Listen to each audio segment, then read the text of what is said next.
Olá, aluno, seja bem-vindo. Sou o professor Lúcio Caldeira, professor da disciplina de Medidas e Avaliação Física, e hoje nós iremos aprofundar, estudar as questões relacionadas à avaliação morfológica. Então, esse é o tema da nossa aula de hoje.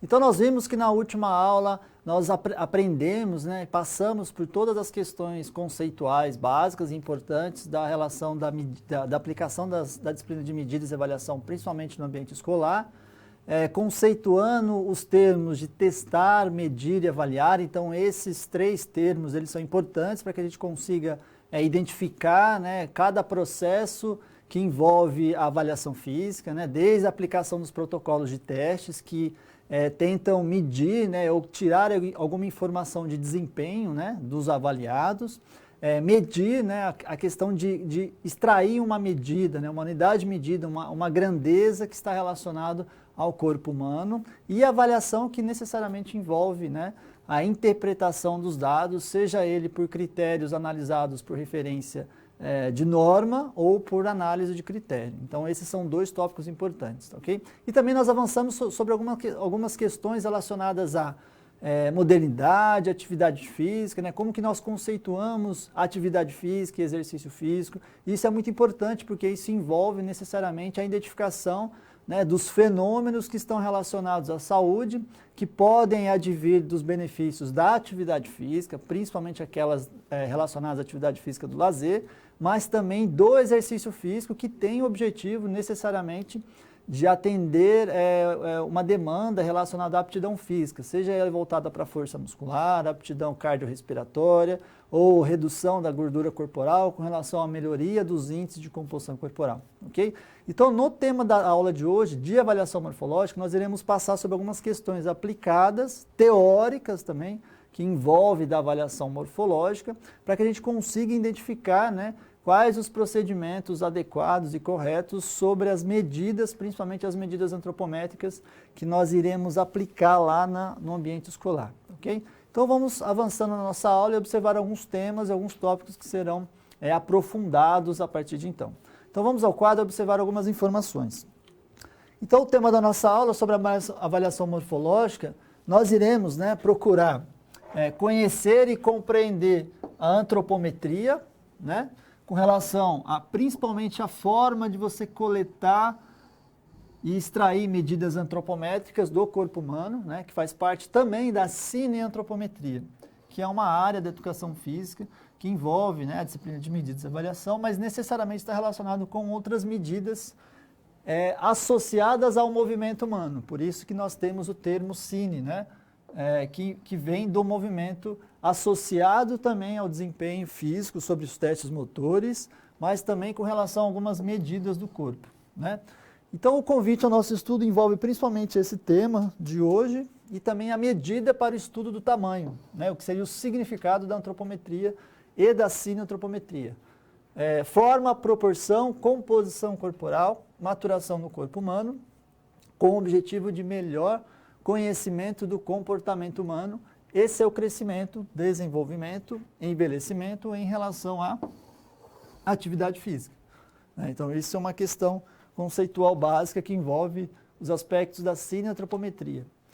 Pensando na nossa teleaula de hoje, a nossa situação, problema, que está principalmente lançada lá no livro didático que vocês têm acesso, envolve o Júlio, que é o personagem ali ilustrativo da nossa situação geradora de aprendizagem. Ele estava cursando a disciplina de medidas e avaliação, e aí a Luísa, que é a professora do Júlio, solicitou entre eles algumas atividades propostas que seriam a realização de um trabalho teórico prático sobre a cineantropometria e a sua relação com o crescimento físico e a saúde.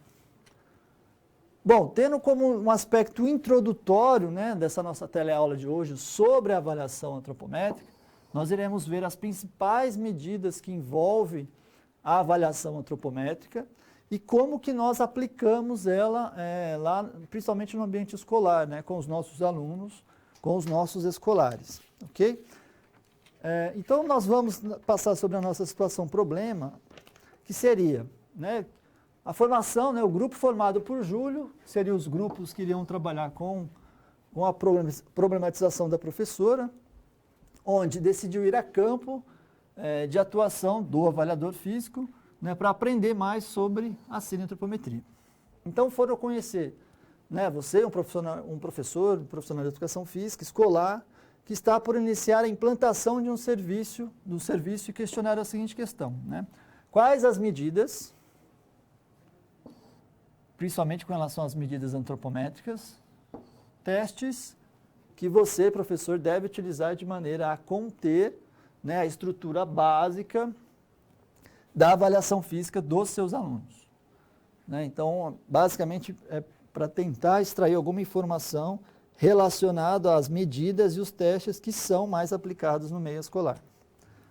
Observando com relação à avaliação antropométrica, nós conseguimos observar que as medidas antropométricas constituem, né, uma das formas mais simples, e por isso que ela é muito utilizada, para a avaliação morfológica do corpo humano.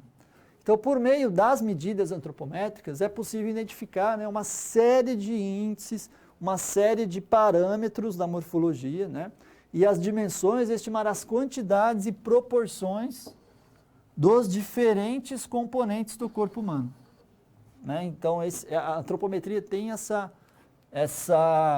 possibilidade, né? Ela oferece uma série de benefícios, inclusive por ser um dos meios mais simples e mais baratos também de você extrair medidas importantes com relação, né, às proporções dos diferentes componentes do corpo humano.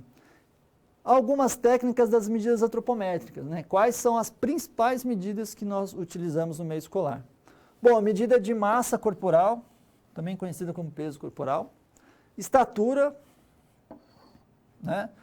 Um importante indicador de crescimento físico, altura ou também estatura troncocefálica, é um importante parâmetro também para crescimento, avaliação de crescimento, mas também das proporções do corpo humano, tendo como indicador também com relação à idade de pico de velocidade de crescimento, que está relacionado com a maturação biológica.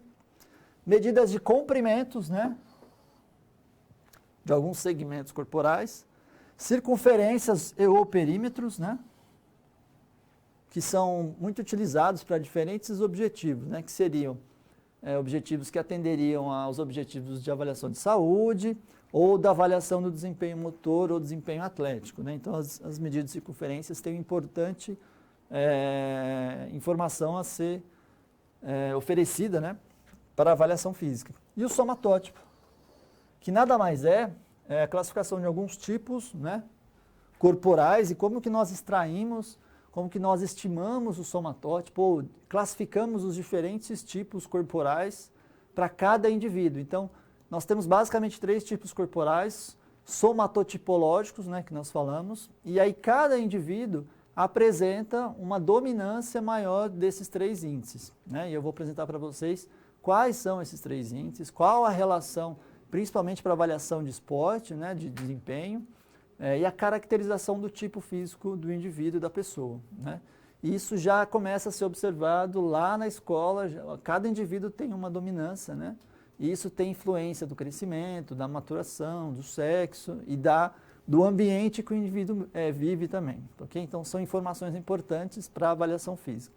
Vamos avançando ainda com relação à aula, observando algumas informações no quadro, que diz o seguinte, olha, outras medidas antropométricas que também são importantes envolvem a medida de diâmetro ósseo, e aí as principais medidas são biacromial, torácico transverso, torácico antero-posterior, biílio cristal, biílio trochanteriano, biepicôndilo humeral, biestiloide, bicôndilo femoral e bimaleolar. Dessas medidas de diâmetros ósseos, as principais que são utilizadas, principalmente que envolvem a avaliação do somatótipo, seriam o bicôndilo femoral, né, e o biepicôndilo humeral. São 2 medidas de diâmetros ósseos que, se não der para realizar todas as medidas, né, na avaliação física de diâmetro ósseo, essas 2 tendo a possibilidade, e uma vez que você tem um instrumento que chama-se paquímetro, né, ou antropômetro, mas se você tiver um paquímetro ali, dado se ele oferece a unidade de medida, né, em milímetros, você tem a possibilidade de avaliar, né, de medir, desculpa, o diâmetro ósseo. E as dobras cutâneas, né, que envolve a avaliação de várias dobras, e as principais são dobra cutânea subescapular, axilar média, suprailíaca, abdominal, tríceps, bíceps, coxa. E aí, na dobra cutânea de coxa, ela tem 3 possibilidades: coxa superior, coxa medial ou coxa inferior, né? Então, vai depender muito do protocolo, né, que você irá determinar a composição corporal ou a densidade corporal para estimar o percentual de gordura que envolve essa avaliação de dobra cutânea de coxa. Geralmente, a cada protocolo, a maioria dos protocolos utilizam a dobra cutânea de coxa medial. A dobra cutânea panturrilha medial também é muito utilizada, e a supraespinhal. Na idade escolar, as dobras tricipital e subescapular são muito utilizadas. Então, se dependendo da situação, você não tem muito tempo, né, o professor ou o avaliador não tem muito tempo de aplicar ou de realizar a coleta de todas as medidas antropométricas, então ele pode escolher as principais, né? Então, por exemplo, medida de estatura é uma medida principal, muito importante, que não pode faltar. Medida de massa corporal é muito importante.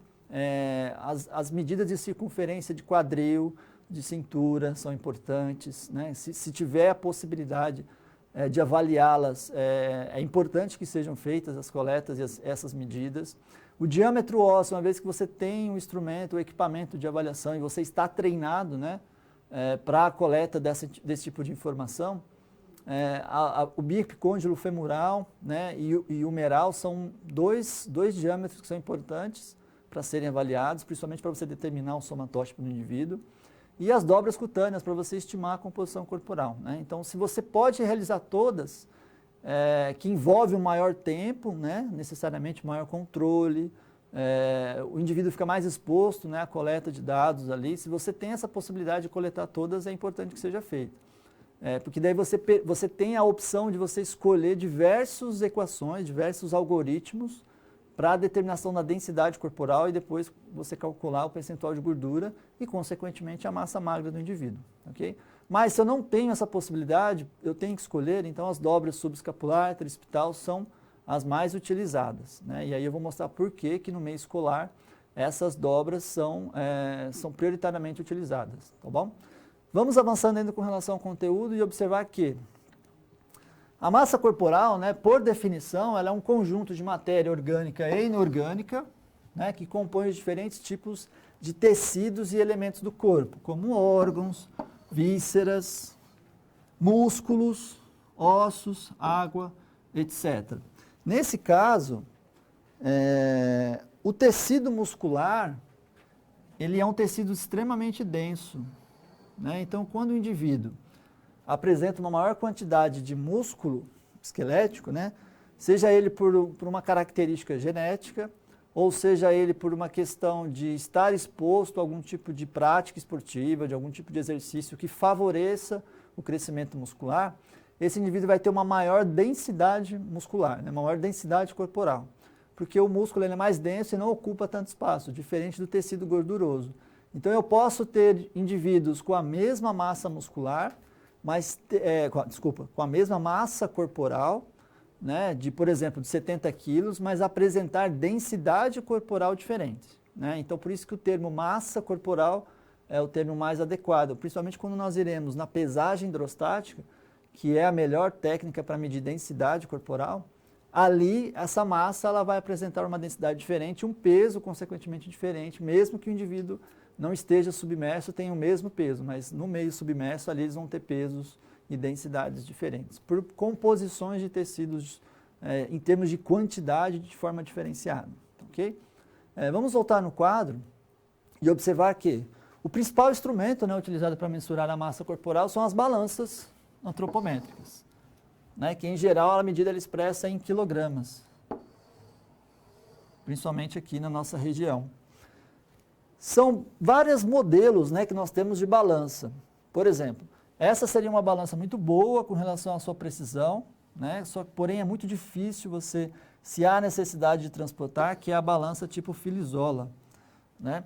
Então essa balança, ela tem que estar bem alinhada, ela não pode ficar sendo transportada a todo momento, porque ela pode descalibrar o seu alinhamento, e isso dificulta a obtenção de uma medida.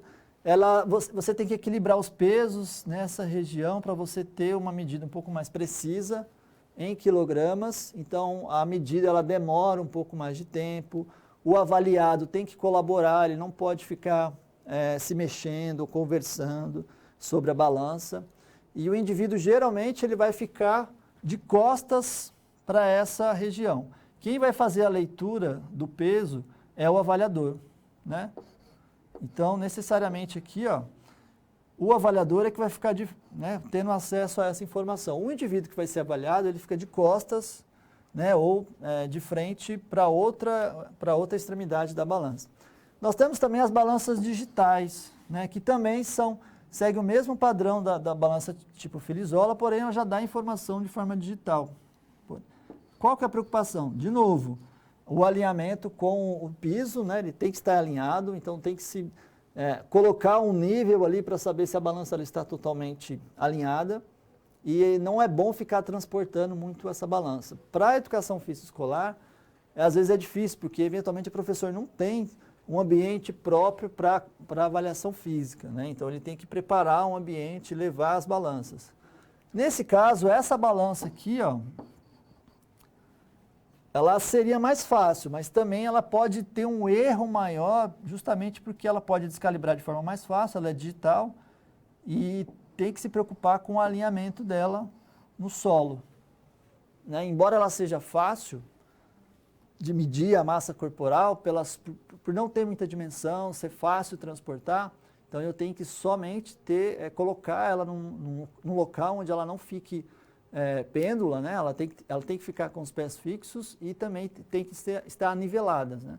Então eu não posso, são as chamadas balanças de banheiro, né? Então eu não posso ficar colocando, né, ou colocar o instrumento num local onde que não seja adequado, ok? Então esses são os cuidados que nós temos que ter para avaliação da massa corporal, ok?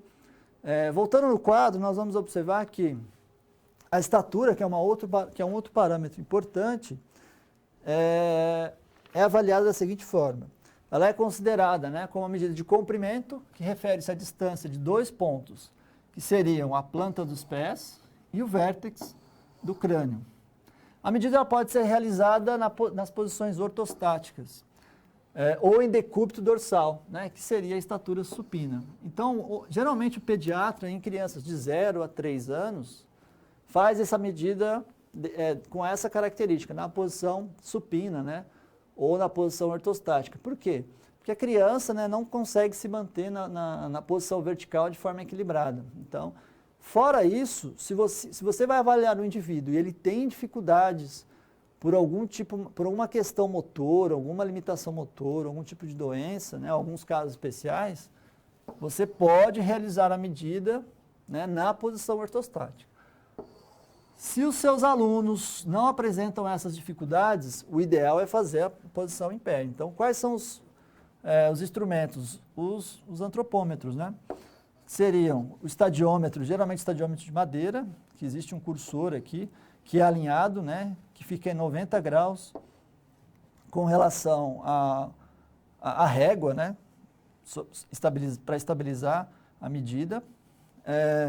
Nós temos o estadiômetro de parede, somente temos que ter atenção aqui com relação à instalação, né, do equipamento, então ele é muito fácil de ser aplicado, e os antropômetros, principalmente para crianças de 0 a 3 anos, que você tem ali um limite de estatura não tão grande, podendo ser utilizado o paquímetro aqui, para você avaliar a estatura do indivíduo. Mas no meio escolar, esses dois modelos aqui são os mais utilizados, né, esses dois antropômetros.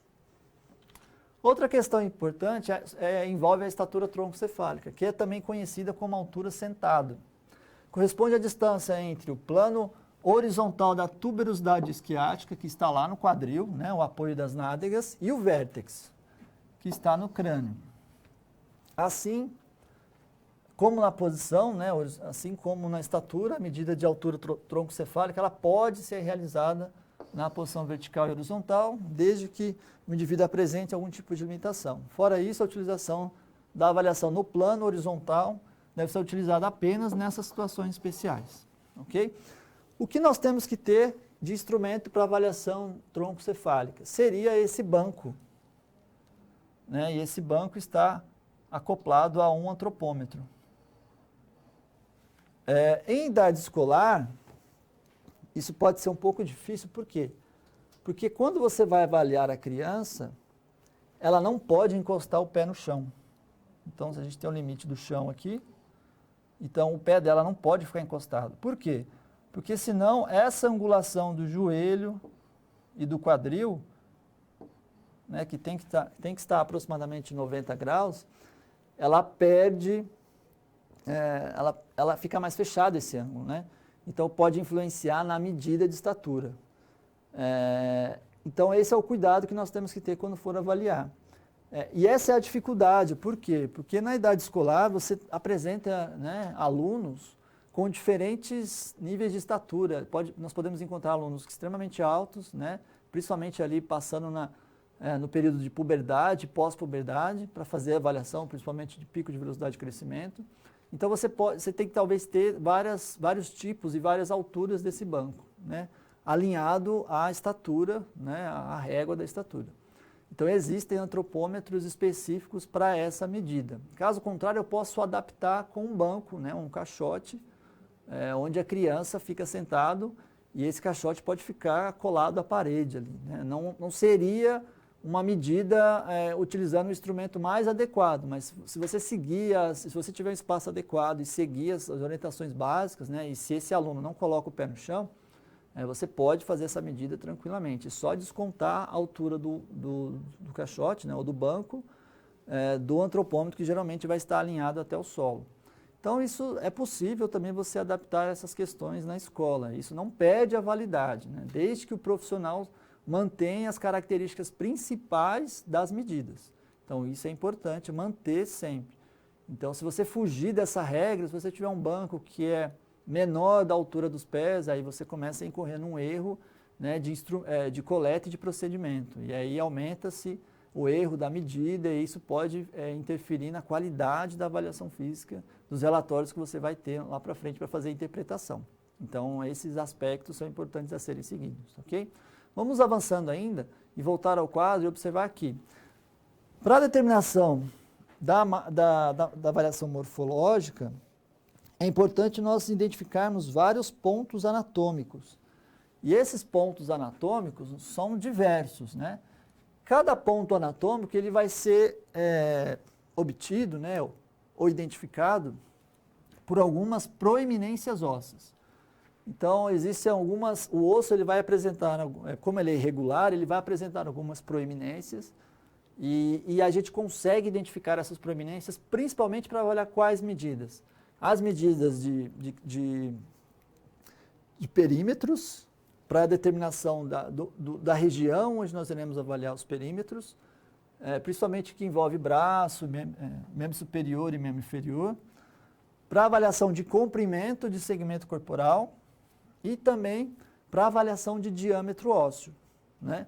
Então, esses pontos anatômicos, eles são pontos de referência para que a avaliação ou as medidas, elas sempre aconteçam naquele ponto específico, né? Então, nós temos o vértex aqui, que seria, né, o ponto associado ao crânio, o ponto anatômico acromial, que envolve aqui, né, na articulação do ombro, e aí nós temos várias medidas. O estiloidal, que é aqui na região do punho, o trocânter do fêmur, né, o biepicôndilo do fêmur, que vai estar exatamente nesse ponto, o tibial, que é o outro ponto abaixo próximo da região da patela. A própria patela ela é um importante marcador ali, pode ser a borda superior da patela, pode ser a borda inferior da patela, para você identificar alguns pontos anatômicos que envolvem, né, o membro inferior.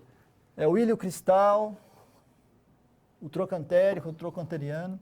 Já nessa avaliação do trocânter aqui, existem algumas manobras que nós podemos realizá-las, né, para identificação melhor desses pontos anatômicos, ou dessas proeminências ósseas. Então, por exemplo, do trocânter, se o indivíduo fizer uma rotação interna do joelho, né, e uma flexão leve do quadril, é possível você identificar, né, com a maior facilidade a identificação desse ponto nessa região do quadril. Por quê? Porque alguns indivíduos têm um acúmulo de gordura maior nessa região do quadril e às vezes é difícil você, por palpação, identificar o ponto exato do trocânter. Então, se você fizer algumas manobras com o indivíduo, você consegue identificar melhor essa relação a algumas proeminências ósseas, ok?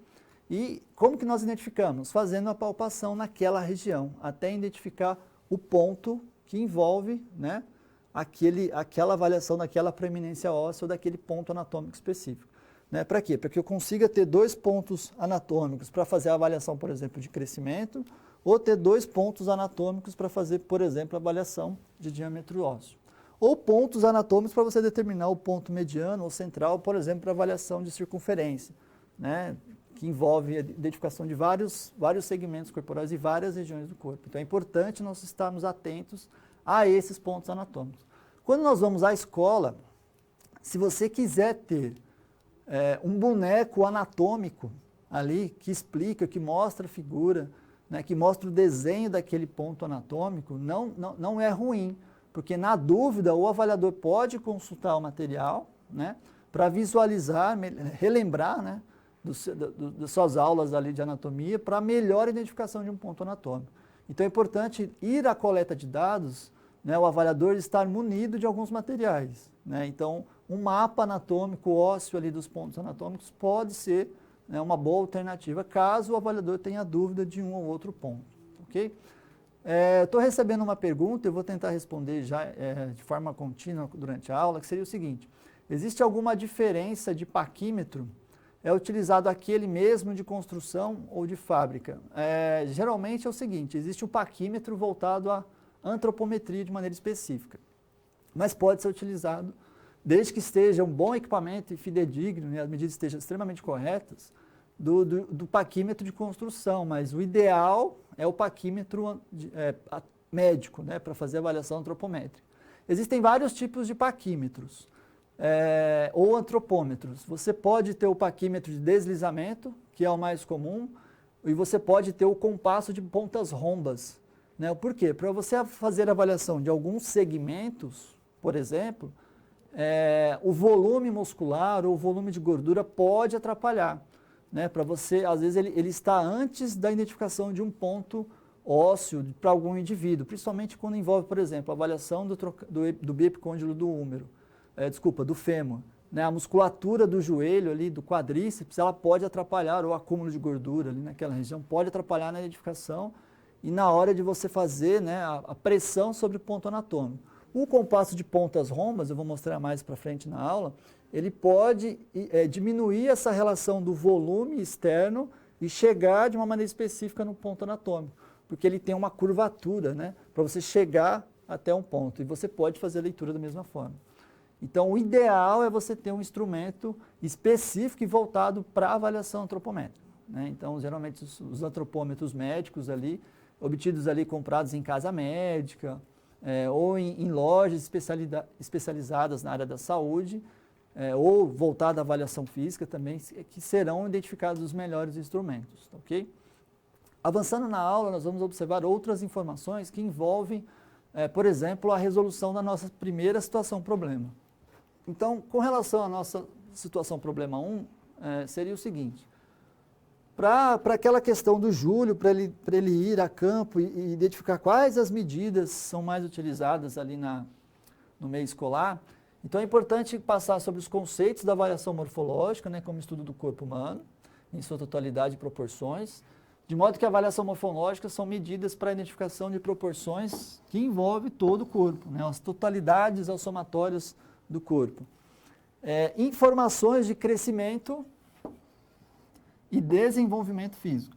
Então, massa corporal, estatura, né, são as medidas mais básicas que envolvem a avaliação física. Né? que deve conter necessariamente essas medidas.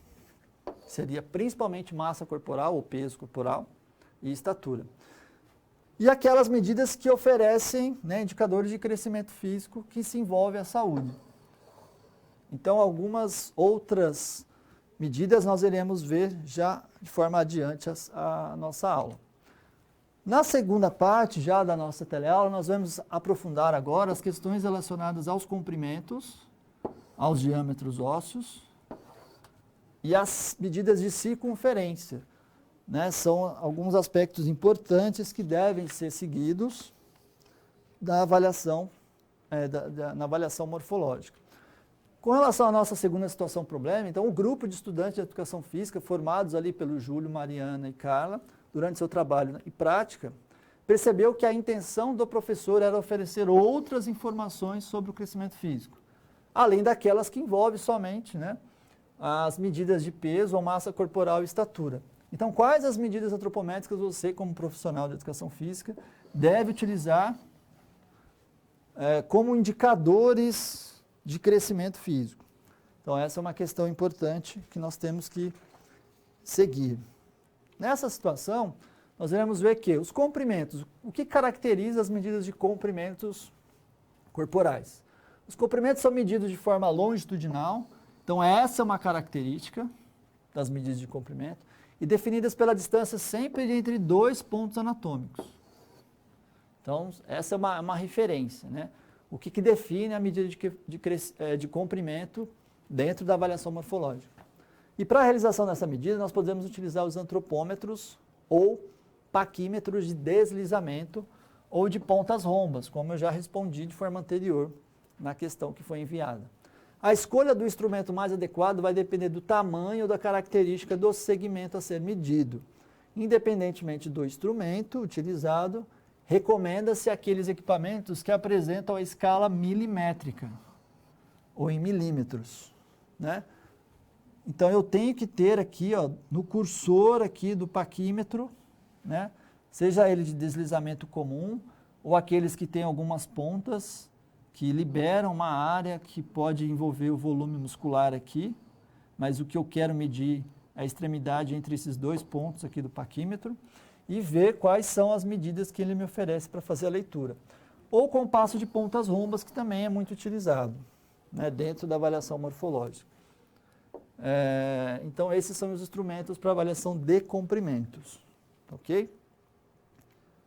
E os principais segmentos utilizados são comprimento de braço, que é definido entre as distâncias dos pontos anatômicos acromial, ali do ombro, e radial, né, lá próximo na região do punho ali, próximo, antes de chegar na região das mãos especificamente. Comprimento do antebraço, que é definido entre as distâncias dos pontos anatômicos radial, estiloidal. O comprimento dos membros inferiores, que é definido pela distância entre os pontos anatômicos trocantérico e maleolar. E aí tem a dica, né? Tem a orientação para que você faça alguns movimentos de flexão e extensão da coxa, né? Para você localizar melhor o trocânter, que é um ponto anatômico difícil de ser acessado. Salvo aqueles indivíduos que são extremamente magros, né? Comprimento de coxa, que é definido entre a distância dos pontos anatômicos trocantérico e tibial. E comprimento de perna, que é definido entre a distância dos pontos anatômicos tibial e maleolar. Então, tem muita gente que confunde o comprimento de perna como se fosse o comprimento de membro inferior. São medidas de comprimento diferentes. Então, a perna, né, ela envolve o segmento corporal que está abaixo da articulação do joelho, né? Já o de membro inferior não, é aquele que está abaixo da região do quadril até o maléolo. Então é importante nós diferenciarmos essas duas medidas, para que não haja muita confusão. Se você utilizar, né, uma medida, por exemplo, de membro inferior, e necessariamente você avaliar a perna, e colocar em algum parâmetro de classificação, colocar num tipo de algoritmo, você vai estar incorrendo num erro de estimativa de todos os parâmetros subsequentes. Então é importante identificar de forma correta cada segmento. Okay? Então, membro inferior é uma coisa e perna, geralmente o pessoal confunde como se fosse todo o membro inferior, mas na verdade não. O comprimento da perna é só o comprimento que está relacionado abaixo da articulação do joelho, tá bom? Tentando responder outra questão aqui, no contexto escolar costuma ser aplicado um teste de Parkill, né, o Parquet, que é um questionário para aferição e também aferição da pressão arterial. Né? O protocolo de 3 dobras, que é o protocolo de Pollock, é suficiente para avaliação antropométrica na escola. Vai depender muito da faixa etária que você vai avaliar. Né? O protocolo de Pollock, ele envolve um número um pouco maior de dobras, ele tem uma boa precisão, mas ele não foi construído com a população de escolares, por exemplo, brasileira. Então existem até equações e outros protocolos que são da população local, que já foram utilizados, já foram estudados, já foram construídos. E que envolvem, inclusive, até mais dobras, ou 4 dobras. Né? Mas pode ser utilizado o protocolo de Pollock no ambiente escolar, desde que você siga a idade correta, a equação correta, né, referente ao sexo do indivíduo. E desde que a coleta da medida também seja adequada àquele protocolo, sobre aquelas dobras ou aqueles parâmetros antropométricos que você vai coletar na escola. Ok? O questionário de Parkill e aferição da pressão arterial, nós iremos discutir um pouquinho na teleaula 4, que vai falar sobre avaliação funcional, ok? Mas podem ser utilizados? Pode, se você principalmente vai utilizar um teste físico máximo, né? Porque aí o indivíduo vai se colocar numa situação de esforço máximo e aí fazer uma triagem ali pela avaliação do Parquet, né? É importante para você diminuir os riscos de ter algum tipo de evento cardiovascular que possa ocorrer durante a sua aula, durante o seu teste. Okay? A avaliação da pressão arterial está voltada lá na nossa teleaula 4, que nós iremos aprofundar mais, mas pode ser também realizada sem nenhum problema. Okay? Desde que se siga o equipamento mais adequado para a criança. Então, o braço, geralmente, do manguito, né, ou do esfigmomanômetro, ele tem que ser adaptado para a criança, ele tem que ser menor, para que não tenha nenhum tipo de problema da medida. O estetoscópio que você vai utilizar, é bom que seja o estetoscópio, às vezes, o pediátrico, porque a área de obtenção, né, é menor, então para você auscultar melhor os sons chamados sons de Korotchkov, o som dos batimentos cardíacos pelo estetoscópio. É melhor você ter um estetoscópio voltado para a área pediátrica. Mas pode ser realizada também sem nenhum tipo de problema. Okay? A avaliação de flexibilidade é importante, pode ser colocada e ela está relacionada com os parâmetros de saúde, mas ela será aprofundada em outras aulas, né? E na aula subsequente que envolve as nossas progressões da nossa disciplina, tá, ok? Então nós iremos aprofundar um pouco mais sobre esses testes ou sobre essa questão especificamente que envolve outros testes ou outras medidas, tá bom? Voltando à aula, nós vamos observar que algumas questões relacionadas à avaliação de comprimentos, ela envolve necessariamente a facilidade de identificar os pontos anatômicos. Então é importante o professor conhecer bem, estar bem treinado nesses pontos anatômicos. Então quando a gente vai para a escola, o avaliador já tem que estar treinado. E esse treinamento envolve a identificação do ponto anatômico e a medida, para saber se ela é reprodutível. Né? E aí nós vamos voltar à teleaula 1 para falar sobre confiabilidade, né, e objetividade das medidas. Então ela é uma medida que pode, se você colocar a identificação dos pontos anatômicos de forma errada e fazer a medida de forma não muito precisa ou não muito cuidadosa, isso pode aumentar o erro, né, e diminuir a confiabilidade e a objetividade da sua medida. Okay? Outra questão que está sendo enviada para o pessoal da Bahia. Caso seja possível demonstrar localizações dos pontos anatômicos no corpo, na aula prática que está lá no material de vocês, tem uma orientação um pouco mais específica, né? Mas basicamente é a identificação dos pontos ósseos específicos daquela região, né? Então, esse é o cuidado que o avaliador tem que ter. Mas alguns detalhes das medidas é importante que vocês assistam e pratiquem durante a aula prática. Se você vai escolher, por exemplo, um lado só, ou chamado M-corpo, isso vale de regra para praticamente todas as medidas antropométricas, circunferência, diâmetro ósseo, comprimento. O importante é, por exemplo, membro superior, membro inferior, é importante eu sempre avaliar os dois lados, para ter algum tipo de comparação ali. Até para saber se tem algum déficit de área muscular, por exemplo, de perna, ou para saber se o comprimento de um segmento está crescendo mais do que outro, mas isso é muito difícil de acontecer, mas pode ser observado. Mas caso não seja possível, né, por tempo, porque o avaliador tem uma turma muito grande, de fazer essa medida nos dois lados, faça-se a recomendação sempre do lado direito, né? Isso vale para as dobras cutâneas, eu vou falar mais para frente. Sempre o M-corpo direito tem que ser avaliado. Alguns estudos, né, já demonstraram não haver diferenças entre o lado direito e o lado esquerdo, mas como os protocolos originais foram construídos, por regra, eles foram construídos pelo lado direito, então nós temos que seguir, né, o padrão ali daquele protocolo de coleta de medidas antropométricas, né, seja ela por comprimentos, diâmetros ósseos, dobras cutâneas ou circunferências. Né? Então é importante, se eu tiver a opção somente de um lado, faça-se do lado direito ou do M-corpo direito do indivíduo. Ok? Voltando na nossa teleaula, vamos observar no quadro algumas questões que envolvem as medidas de circunferências. Né? As circunferências são definidas como perímetro máximo de um segmento corporal obtida no plano horizontal. Ela é diferente já do plano, da referência da avaliação de comprimentos, né, que é longitudinal. Nesse caso, ela vai ser transversal, né, ou no plano horizontal. Através dos perímetros é possível estimar a totalidade das estruturas morfológicas dos segmentos avaliados. Então, a circunferência de braço, a circunferência de coxa, a circunferência de quadril, vai envolver a somatória de massa muscular, de tecido ósseo, massa óssea e massa de gordura e também as vísceras, né? Ou outros tecidos, que envolve também, inclusive, tecido sanguíneo, que vai influenciar naquela região ali. Então é importante que eu considerar que aquela medida antropométrica de circunferência vai envolver a somatória de todos os tecidos que estarão influenciando sobre aquela circunferência daquela região que vai ser avaliada, que vai ser coletada.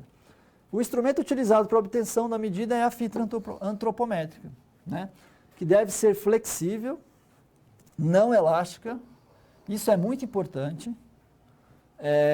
e ter precisão milimétrica. Aquela trena, né? Aquela trena, famosa trena de costureira, ela é muito elástica. Né? A gente até vê alguns vídeos do pessoal utilizando ela para fazer avaliação, ou algumas medidas antropométricas. Então, o pessoal que trabalha com confecção de roupas e tem que medir alguns segmentos corporais, eles utilizam ela pela facilidade de já estarem bem acostumados.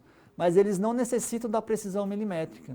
Né? Eles dividem ali os centímetros em faixas de meio centímetro ou de a cada 2 milímetros. Já não, a medida antropométrica ela tem que seguir milimetricamente a sua marcação e ela não pode ser flexível. Existem algumas trenas antropométricas que são de material flexível, mas elas não cedem quando elas são colocadas numa tensão maior ou comum da avaliação física. Se ela for exposta ao calor, ela pode mudar a sua conformidade original, daí ela perde a sua validade. Né? Quais são as melhores trenas antropométricas? Aquelas que são de metal. Elas são flexíveis, né? Mas elas não são elásticas. Então é importante utilizar esse tipo de instrumento.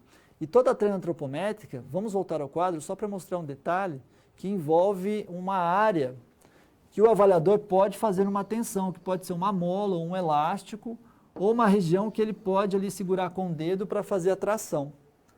Né? Então, a trena antropométrica, o avaliador não segura diretamente a trena, né, para fazer a tração. Ele segura ou um elástico ou um ponto que ele consiga, né, tracionar a trena para que ela consiga ser estendida e depois ela vai cruzar com outra área para você fazer a leitura em centímetros do ponto zero. Então, isso é importante estar atento a esse tipo de medida. De novo, medidas de circunferências de membro superior ou de membro inferior, se não forem realizadas dos dois lados, a recomendação é feita pelo lado direito, mas também pode ser utilizado o lado dominante do indivíduo, né? Mas, de uma forma geral, a melhor orientação é que seja feita dos dois lados. Se eu avaliar a circunferência de braço direito, o ideal é eu ter um comparativo com o braço esquerdo. Geralmente, em alguns esportes, né, isso já começa a aparecer nas crianças, que praticam alguma atividade esportiva, né, que gosta mais ali na escola ou fora do ambiente escolar, que pode envolver uma dominância maior de um dos lados do corpo. E isso estimula mais o tecido muscular de um dos lados. Então, a recomendação é que, por exemplo, o membro de coxa, segmento de coxa, da musculatura ali, ou da circunferência de coxa, se você tem uma distância, uma diferença maior de 2 centímetros, já é preocupante, porque daí o volume muscular pode estar, né, muito direcionado de um lado só, e isso gera um desequilíbrio, né, da musculatura corporal nesses segmentos. Então é importante fazer um trabalho para igualar, né, essas regiões, seja ela para perna, o membro inferior ou o membro superior, ok? Isso pode acontecer e é importante ser avaliado, tá bom?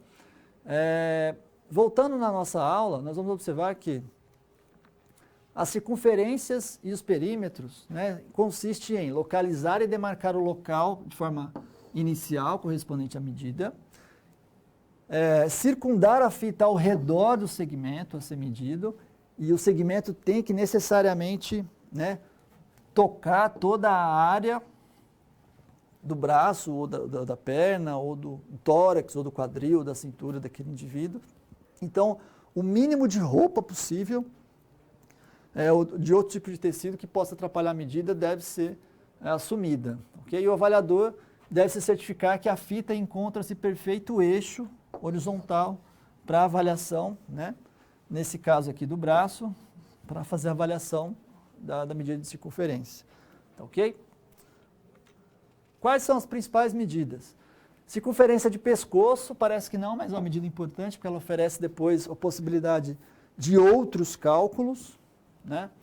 Circunferências de ombros, tórax, braço. O braço pode ser relaxado ou pode ser contraído. Então, existem essas possibilidades. Antebraço, cintura, abdômen. Então, a cintura, geralmente, é o ponto mínimo aqui entre a última costela e a crista ilíaca, que a gente tem 2 pontos anatômicos aqui, né, geralmente a curvatura menor, ou o segmento mediano entre esses 2 pontos antropométricos, tá, ok? Já a abdominal segue a cicatriz umbilical. Então, a cicatriz umbilical é um ponto do corpo como referência, ok? Quadril, maior circunferência de quadril, que o próprio avaliador visualmente identifica, né? Aqui a gente tem a coxa superior ou coxa proximal, coxa medial, então eu tenho que medir aqui a perna, né, no trocânter, da articulação do joelho, ou pode pegar a borda superior da patela com a dobra inguinal aqui, para pegar o ponto medial. E a coxa distal, que geralmente é o terço médio da articulação do joelho, né, o terço médio do comprimento da coxa. Tem até a circunferência de joelho, né, mas essa circunferência ela não muda muito, porque ela não envolve muita massa muscular, ou só quando tem muito acúmulo de gordura nessa região. Panturrilha, a maior circunferência possível, e tornozelo também, próximo da região dos maléolos, né? Então, quadril, coxa, panturrilha são medidas mais comuns de perímetros. Diâmetro ósseo. Diâmetro ósseo é a medida que corresponde à distância também de 2 pontos anatômicos, tendo como referência as proeminências ósseas, como pontos de identificação, né? Essa medida ela difere do comprimento, pois trata-se de uma medida transversal. Então, eu tenho 2 pontos anatômicos, mas ela é uma medida transversal. E o procedimento de medida dos diâmetros ósseos segue as mesmas recomendações do procedimento de medidas de comprimentos. Ok? Que o protocolo consiste em identificar as proeminências ósseas de interesse, posicionar a ponta das hastes do instrumento, que pode ser o paquímetro ou o compasso de pontas rombas, e para fazer a demarcação da leitura, e geralmente a leitura é a escala milimétrica. Uma coisa que eu tenho que estar atento é o instrumento ele vai oferecer a medida milimétrica, né? Então você pode avaliar em milímetros ali a distância daquela proeminência óssea, né, ou daquele diâmetro ósseo.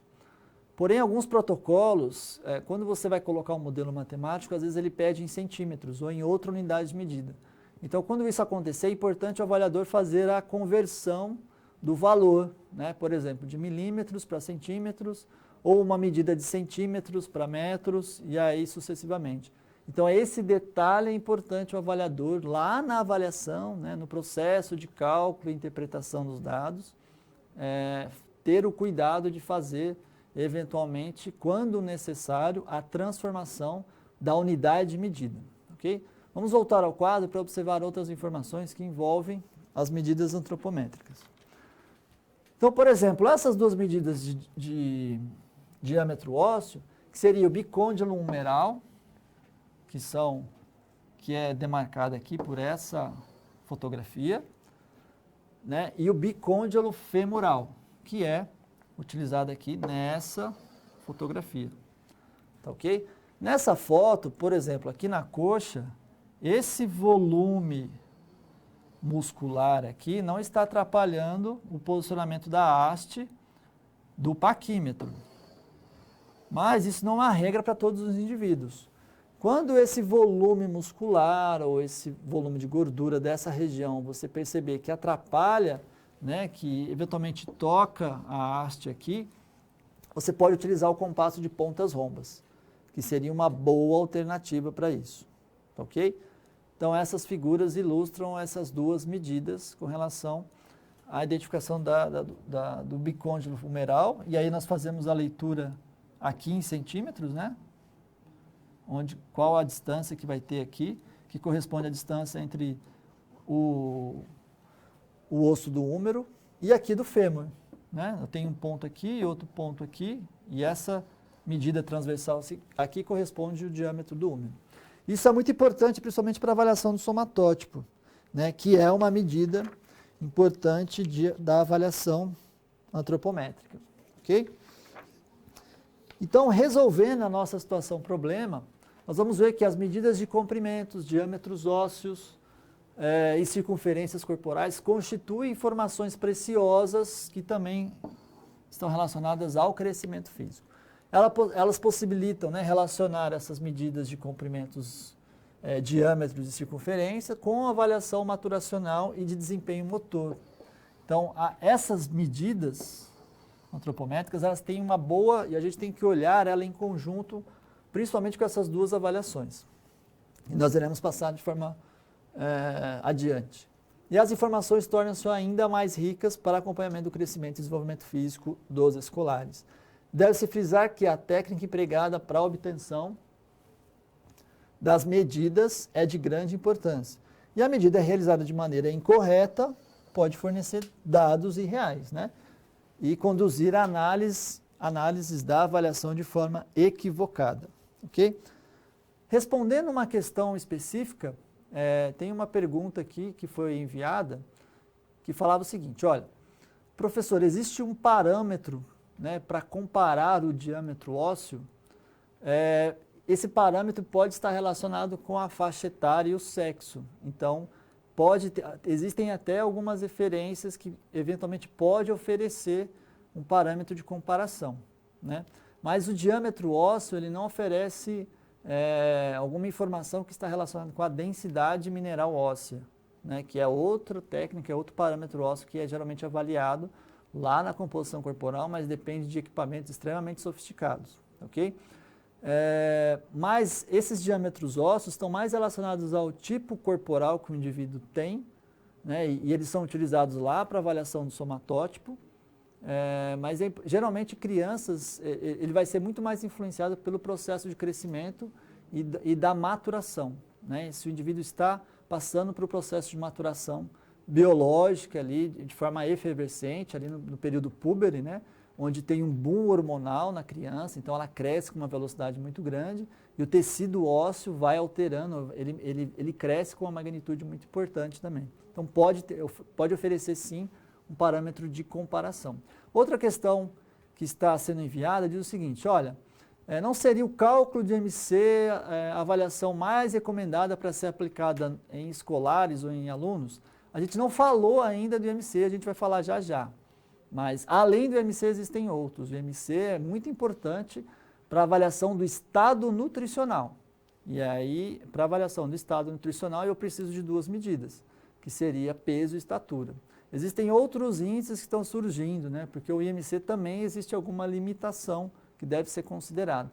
Mas é sim um importante parâmetro na avaliação escolar. Então, por enquanto, eu não cheguei nos índices. Eu estou ainda nos parâmetros ou nas medidas antropométricas, mas o IMC é um índice importante sim, ok?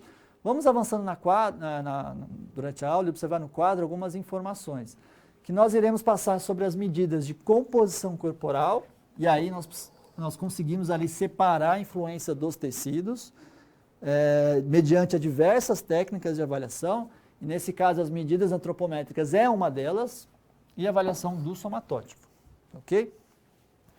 Então, dando sequência no nosso conteúdo, nós observamos que, para avaliação corporal, né, podemos empregar diferentes ou diversas técnicas, dependendo do objetivo proposto e da característica do avaliado e da viabilidade da técnica a ser empregada, né, os materiais necessários e o orçamento disponível. Geralmente, o que nós temos no ambiente escolar? O orçamento não é tão disponível assim, né, e a gente não tem muito tempo, porque alguns métodos mais complexos demoram muito mais e envolve, inclusive, treinamento com pessoal especializado, inclusive de outras áreas. Então, geralmente, as medidas antropométricas que foram passadas para vocês são as mais aplicadas no meio escolar. Mas, de maneira geral, são técnicas e elas são classificadas quanto ao procedimento de determinação, que pode ser direta, indireta e duplamente indireta. Dentro desse conceito, a gente tem várias formas ou vários níveis de determinação da avaliação da composição corporal, que envolve, primeiro, nível molecular, através da quantificação das moléculas de oxigênio, carbono, nitrogênio e entre outros, ok? No nível molecular, o primeiro nível é o nível atômico, que envolve os átomos, a quantidade de átomos de oxigênio, carbono, nitrogênio e aí vai. O segundo nível é o nível molecular, que envolve as moléculas de H2O, de água, os lipídios, que são as moléculas de gordura, as proteínas e outros tipos de moléculas. Nós também temos o nível celular, que seria a massa celular, né, os fluidos extracelulares e outros tipos de parâmetros celulares. O nível 4 é o nível que geralmente a gente utiliza na avaliação da composição corporal, que é de forma mais aplicada, que é o sistema tecidual, ou tecidular, que nós conseguimos separar o tecido muscular, né, e também pode envolver em outras medidas de massa corporal magra, que não é a massa muscular esquelética, ok? Ela envolve uma quantidade de gordura essencial ali. O tecido adiposo, né, a massa óssea, o sangue e outros tecidos. Ou o nível de corpo inteiro, que nesse caso, o IMC é um parâmetro antropométrico que faz análise de corpo inteiro como indicador, né, de sobrepeso ou de estado nutricional do indivíduo, ok? O que seriam os métodos de análise? Então, o método direto, nós temos um, que é a dissecação cadavérica, ou a dissecação de cadáver. Esse método é utilizado nos estudos histológicos, né, e para alimentar bancos de dados e para ser um parâmetro de referência na construção dos métodos indiretos, que são os bioquímicos, por exemplo, avaliação de água duplamente marcada. O indivíduo faz a infusão, né, de um marcador ali e depois a gente vê a excreção desses marcadores bioquímicos. As imagens que são ressonância magnética, ultrassom, raio-x, eles podem oferecer alguns parâmetros de forma indireta. Os métodos densitométricos, que é a avaliação da densidade e aí a quantidade dos tecidos vai influenciar especificamente na avaliação densitométrica. Então, pesagem hidrostática é um bom método indireto. E aí, os métodos indiretos são as ferramentas utilizadas para a construção dos indicadores de composição corporal chamados duplamente indiretos. Por quê? Porque são baseados nos resultados das avaliações e são construídos através de métodos indiretos. Geralmente os métodos indiretos, nós temos o padrão ouro, né, que são os melhores métodos de avaliação da composição corporal, que tem menos erro. Mas os métodos duplamente indiretos, existem alguns que, desde que sejam tomadas todos os cuidados, eles apresentam um bom índice de precisão. Quais são? Aqueles que utilizam dobras cutâneas, principalmente. Existem alguns métodos que utilizam somente até a circunferência, mas dobras cutâneas são os mais clássicos e são os melhores. E bioimpedância ou impedância bioelétrica. Ok? Como que funciona esses métodos? Por exemplo, a bioimpedância, ela é um método que vai quantificar a água corporal total, né, e inclusive dá até um indicador de metabolismo basal, mas ele vai descarregar no indivíduo, através do equipamento, uma descarga elétrica. Então você tem lá a informação da estatura do indivíduo e a velocidade com que essa corrente elétrica passa pelo corpo diz respeito à quantidade de tecido muscular ou adiposo que ele tem. Então, se o indivíduo tem mais massa muscular, por exemplo, a velocidade do estímulo elétrico vai percorrer com uma velocidade maior, né, através de alguns indicadores antropométricos que você fomenta lá no equipamento. Estatura é um deles. Então, se o indivíduo tem mais gordura, a velocidade do estímulo elétrico ele percorre com uma velocidade menor. Então, essa reactância, né, que nós chamamos, ela vai dar alguns indicadores de composição corporal através de alguns modelos matemáticos, por isso que são métodos indiretos, ok? Então a bioimpedância é um método fácil, ele não é invasivo, ele é rápido, mas depende de equipamento e de pessoal treinado para fazer a marcação dos eletrodos, e o eletrodo tem que ter uma qualidade importante, o indivíduo não pode, naquela região, não pode ter utilizado algum tipo de creme, um tipo de óleo, então se o indivíduo vai fazer a avaliação, né? E aí você percebe que aquela pele está oleosa, ou está suja, ou suada. Então o avaliador geralmente tem ali um paninho com álcool para fazer a limpeza, a asepsia local, porque isso atrapalha na aderência do eletrodo, né? E se o eletrodo tá ruim também, ele vai errar na medida.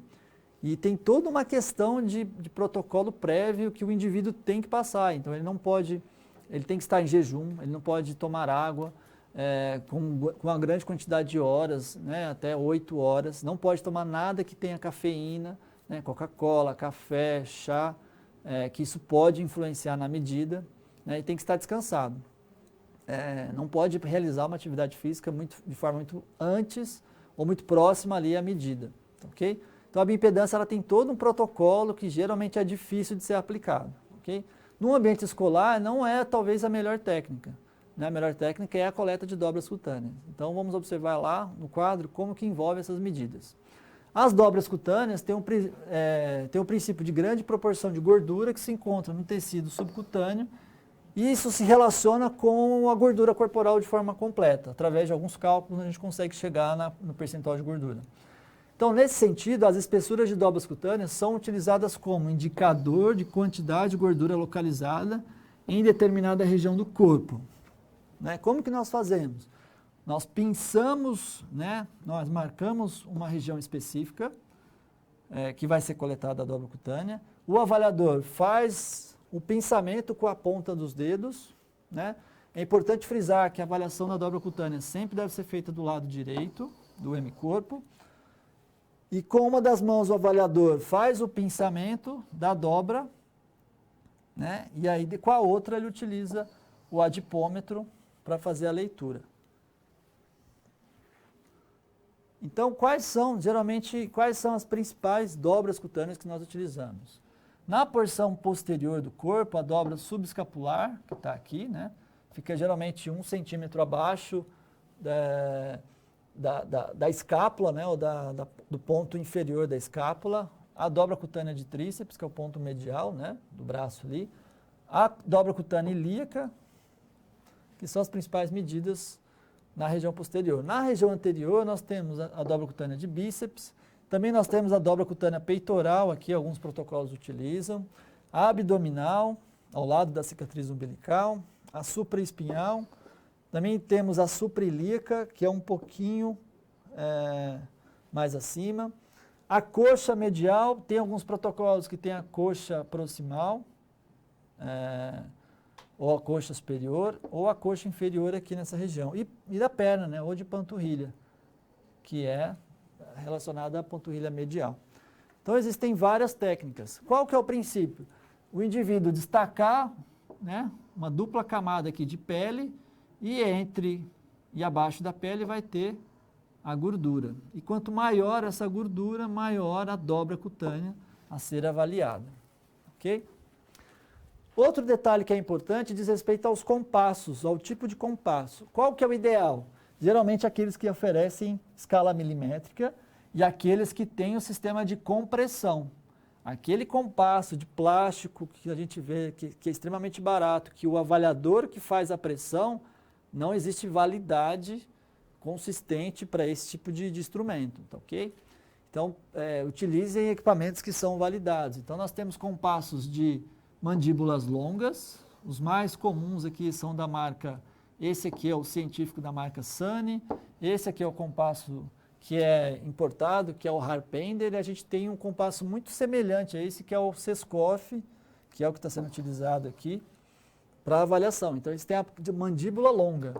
Então, ele permite uma abertura maior para avaliar dobras maiores. E o compasso Lange, que é um compasso de mandíbula curta, e ele é mais fácil para fazer a leitura, né, dentro desse ponto de referência. Esses relógios aqui, eles têm dois relógios internos, um de milímetros, né, e um outro para avaliação interna dentro da escala milimétrica.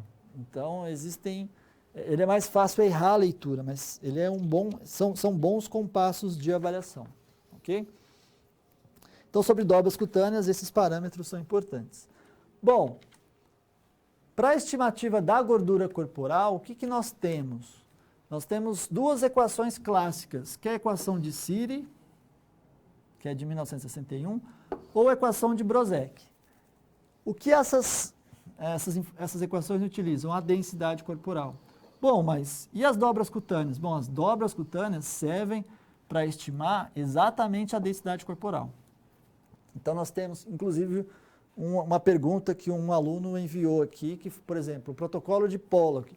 O protocolo de Pollack, ele serve para você estimar o que? A densidade corporal. Protocolo de Slaughter, protocolo de Petrosky, que é no Brasil, o protocolo de Guedes, o protocolo de Luhmann, são os mais clássicos, né? O de Weltman. Então, tem vários autores, tem inúmeros protocolos, que todos eles vão tentar estimar a densidade corporal. E a partir da densidade, nós estimamos o percentual de gordura através dessas equações, que são as mais clássicas. Ok? Bom, outra questão importante é você também classificar eventualmente a raça do indivíduo, principalmente nas crianças. O protocolo de Slaughter, que utiliza duas dobras, você tem que ter o controle de outras variáveis, por exemplo, sexo, né, idade e nível maturacional. Então, vamos observar no quadro como que nós trabalhamos com essas informações. Então, se eu for utilizar para crianças e adolescentes o protocolo de Slaughter, eu tenho que observar duas questões. Se a somatória da dobra de tríceps e subescapular forem maior ou menor do que de 35 milímetros. E aí eu vou utilizar um ou outro modelo matemático. E observar se o sexo, se o indivíduo é do sexo masculino ou feminino, que são equações distintas, e observar a raça. Meninos de cor branca é uma equação e meninos de cor negra também é outra equação. Por quê? Porque essa variável influencia na composição corporal de crianças nessa faixa etária. Outra coisa que é importante, nos meninos tem a possibilidade de classificação do nível pré-púbere, púbere e pós-púbere. Então, eu preciso ter o controle dessa variável. Como que nós avaliamos isso? Existem algumas escalas, chamadas escalas de Tanner, onde os responsáveis ou o próprio aluno faz a sua localização com relação ao desenvolvimento da sua genitália, né, ou do seu órgão sexual, ou nesse caso, por exemplo, das meninas, do órgão sexual feminino, ou da genitália, ou do desenvolvimento mamário. Nos meninos, é o desenvolvimento do pênis, né, do órgão sexual masculino, ou desenvolvimento juntamente com o desenvolvimento escrotal, ok? Que também envolve a pilosidade pubiana.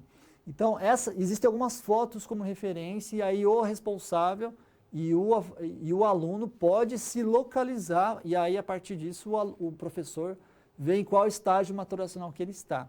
É importante frisar que o professor não pode fazer a observação direta no aluno. Isso gera um problema ético muito grande. Então, o professor não tem habilidade, ele não pode fazer isso. O único profissional que vai poder fazer observação, desenvolvimento sexual e maturacional de forma direta é o profissional da medicina, é o médico, ok? Então, o profissional de educação física, nós não podemos fazer isso na escola, senão nós estaremos incorrendo no problema ético de atuação profissional. Isso pode gerar até cassação do registro, ok? Então, é importante frisar esse detalhe na avaliação maturacional. Então, qual que é a alternativa? Você oferece, né, para os alunos, para ele levar para os seus responsáveis. O pai é o responsável que tem ali contato direto com o aluno, e juntamente com o aluno faz a avaliação. Tá, ok? O que o professor pode fazer é pedir para o aluno, sabendo do seu desenvolvimento sexual e da genitália, enfim, das meninas ou dos meninos, ele aponta nas fotos, né, os meninos na foto dos meninos, da referência dos meninos, as meninas das meninas, qual é o seu desenvolvimento maturacional ali. E aí, a partir disso, ele vê 2 indicadores, né, tanto para os meninos quanto das meninas, para a classificação de nível púbere, pós-púbere, pré-púbere, púbere e pós-púbere, ok? Vamos voltar lá na nosso quadro e observar outras informações com relação a alguns indicadores antropométricos. Então, o índice de massa corporal é um deles, em escolares, muito importante, que envolve massa corporal e estatura, relação cintura-quadril, famoso RCQ, que envolve a circunferência de cintura sobre a circunferência de quadril.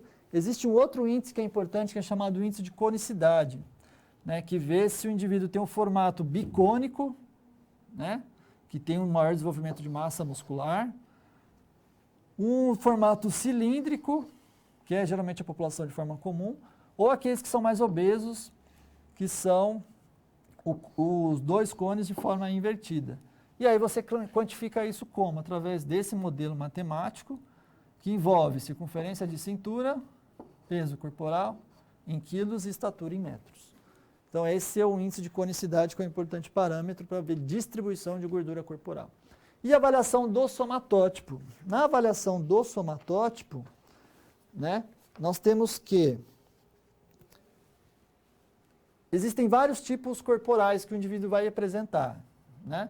E esses tipos corporais, eles podem ser classificados, mas todo mundo, cada indivíduo, vai ter um índice que envolve o parâmetro de ectomorfia, que é o indivíduo mais longilíneo, né? O parâmetro de mesomorfia, que envolve o maior arredondamento muscular nas regiões corporais, tanto para homem quanto para as mulheres, ou endomorfia, que envolve um pouco de acúmulo de gordura, e a circunferência, os diâmetros ósseos mais alargados, né? Os indivíduos que têm uma boa estrutura óssea têm essa característica.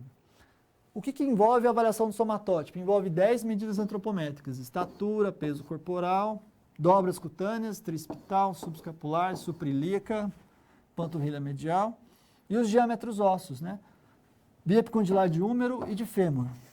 E perímetros e circunferências de braço flexionado e tensionado e panturrilha medial. Então, essas são as medidas antropométricas.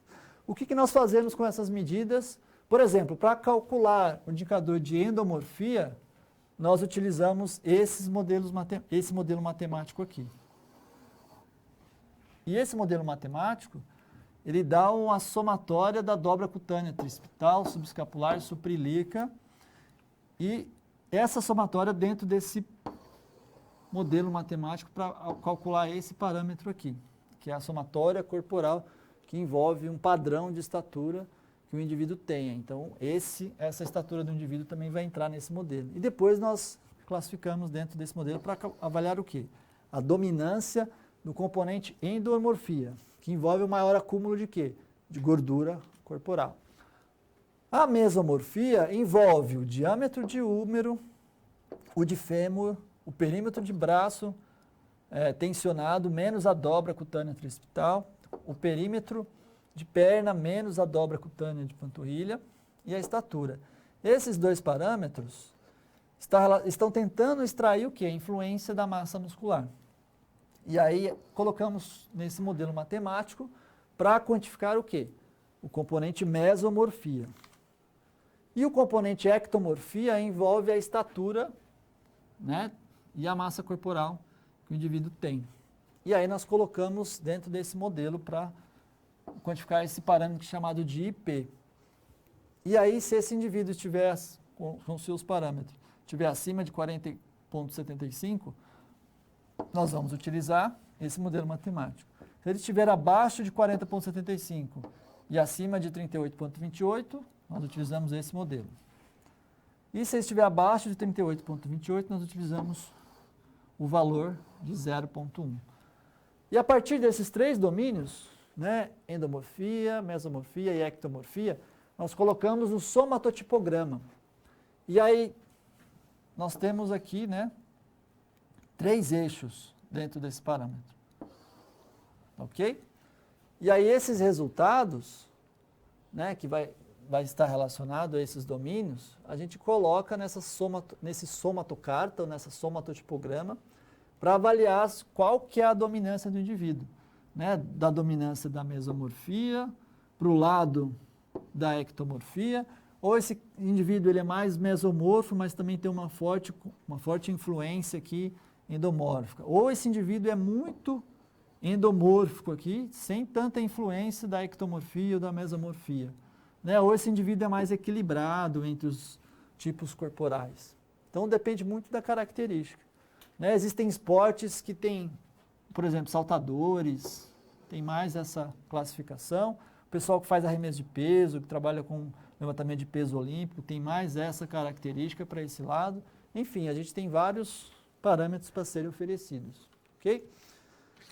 Bom, outra questão importante é a referência que a gente tem na escola. Então, por exemplo, existe um estudo, né, apresentado lá, aqui, inclusive sendo apresentado como referência local ao município de Londrina, no Paraná, um grupo etário de 7 até 17 anos ou até adultos, jovens adultos de 18 a 25. Então, o que seria mediano, né? O que é o referencial mediano ali, que é o percentil 50, entre crianças, né, de 7 a 17, crianças e adolescentes, do componente endomorfia para moças e rapazes, mesomorfia, ectomorfia, né, e o índice geral de somatótipo, ok? Bom, a gente vê que isso vai se alterando com o quê? Com o avançar da idade para vários parâmetros. Principalmente para as meninas, o componente endomorfo que envolve o crescimento de massa gorda, né? Já os rapazes apresentam esse componente não se alterar muito. Então, isso vai depender muito da característica do tipo de sexo que cada um envolve. Então, essa é uma referência que a gente tem para ser utilizada no ambiente escolar. Ok? Então, resolvendo a nossa situação, problema final, diz respeito ao seguinte: os equipamentos antropométricos podem ser utilizados também com a finalidade de estimar o quê? A composição corporal. E destaca-se a finalidade do compasso de dobras cutâneas, também chamado de adipômetro. Opções mais simples para avaliar a composição corporal dos escolares são IMC e o índice de RCQ. Existe um outro índice que está sendo utilizado agora, que é somente a circunferência de cintura. E aquele valor já é o suficiente para classificar se o indivíduo tem acúmulo de gordura e se isso envolve riscos à saúde. Okay? Para o esporte ou para atividade esportiva, o somatótipo, pela avaliação da endomorfia, dos domínios do tipo corporal mesomorfia e ectomorfia, que envolve longevidade do indivíduo. Ok? Então, esses são os componentes importantes que foram apresentados na nossa aula com relação à avaliação morfológica, mas principalmente com relação à avaliação antropométrica. Ok? Então, a avaliação antropométrica, principalmente na avaliação ali, do IMC, do RCQ, ou até mesmo do índice de conicidade, se houver a possibilidade de ver a distribuição de gordura, né, se o indivíduo tem uma distribuição mais relacionada à gordura, né, central, ali na região do abdômen, que é a que gera mais problemas à saúde, pode ser um parâmetro importante para acompanhamento e avaliação da composição corporal dos nossos escolares, ok? Então eu finalizo aqui a nossa teleaula de hoje com relação à avaliação morfológica. Ficarei no chat atividade para tirar dúvidas eventuais que surgiram durante a nossa teleaula e também para tirar dúvidas com relação à atividade que está sendo proposta para vocês, ok? Então fico por aqui, até mais e boa atividade para vocês na sequência.